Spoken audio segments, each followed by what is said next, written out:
On the night of December 30, 2000, in the quiet Setagaya neighborhood of Tokyo, Japan, a family would meet an unimaginable fate. The Miyazawa family, consisting of 44-year-old Mikio, his 41-year-old wife Yasuko, their 16-year-old daughter Nina, and 8-year-old son Rei, were brutally murdered in their own home. But what made this crime even more chilling was the behavior of the killer, and how he stayed in the house after committing the massacre. The family's home was small, tucked in a suburban area, but inside, it was a scene of unimaginable horror.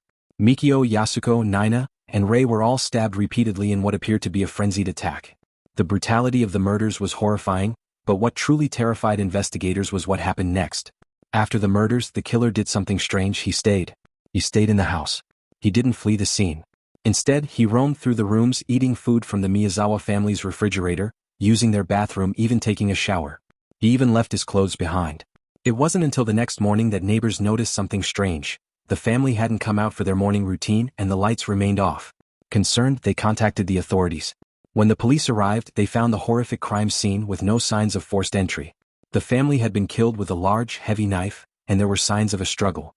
But what baffled investigators was the killer's actions after the murders, eating food, washing up, and even changing clothes in the house before finally leaving. On top of the disturbing acts of staying in the house, the killer also left behind items that would haunt the investigation. A blood-stained glove was found in the living room, and on the outside of the house, investigators discovered a bloody handprint on the wall. The police were left with very few leads. No DNA was left behind, and despite their best efforts, there were no fingerprints, no witnesses, and no suspects.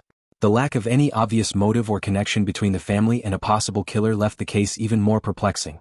Years later, the case remains unsolved, with no clear motive for the killings, and the identity of the killer still unknown. The eerie fact that the murderers seemed to linger in the house for hours after the brutal crime adds a level of terror that still haunts anyone who hears the story. What could drive someone to commit such a horrendous act, and then stay behind to live in the aftermath of it?